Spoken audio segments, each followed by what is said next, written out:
ബ്രഹ്മദേവന്റെ പുത്രനും പ്രജാപതികളിൽ പ്രമുഖനുമായ ദക്ഷൻ തന്റെ പുത്രിയായ സതിയെയും മഹാദേവനെയും ക്ഷണിക്കാതെ ബൃഹസ്പതി ഹവനം എന്ന യജ്ഞം ആരംഭിച്ചു.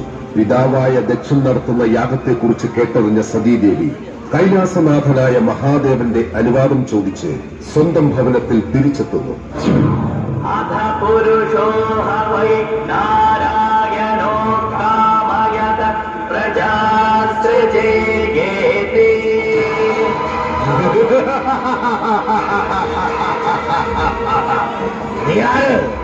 നിന്നെ ആരാണ് ഇങ്ങോട്ട് ക്ഷണിച്ചത്?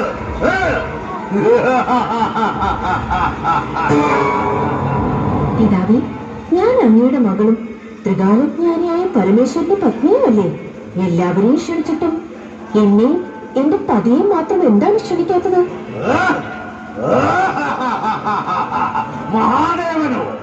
അയാളാണോ എന്റെ ഭർത്താവ്? മഹാദേവൻ പോലും നിർത്തൂ! എന്നെ എന്റെ പതിയെ അപമാനിച്ച ദക്ഷ, ഞാൻ ഈ യാഗാഗ്നിയിൽ എന്നെ സ്വയം സമർപ്പിക്കുന്നു.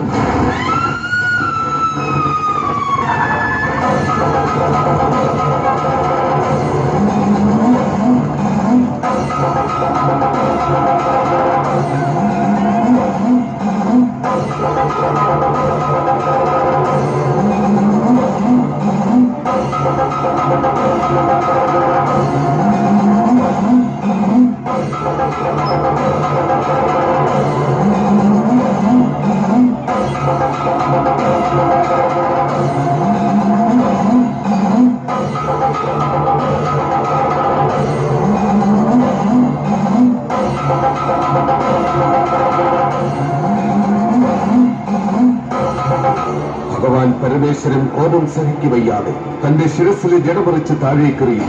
ആ ജടയിൽ നിന്നും ശിവാംശമായ ഭദ്രകാളി പൂജാതയായി. വീരശൂര പരാക്രമിയായ കാളീദേവി കോപാകുലയായി.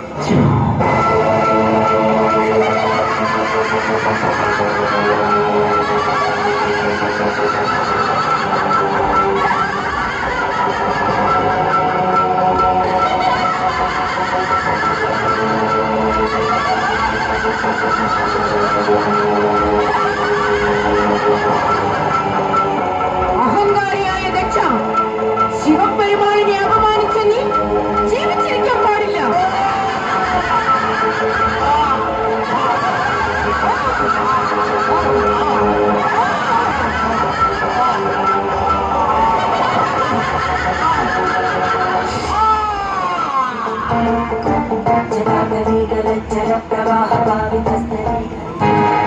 ഉത്സവഘോഷയാത്രകൾ വർണ്ണാഭമാക്കുക, ദേവശില്പങ്ങൾ പുത്തൻ ഉണർവ് നൽകി, അതിനൂതനമായ സാങ്കേതിക വിദ്യകളുടെയും അതിശക്തമായ ഹൈഡ്രോളിക് സംവിധാനത്തിന്റെയും അത്യാധുനിക ശബ്ദ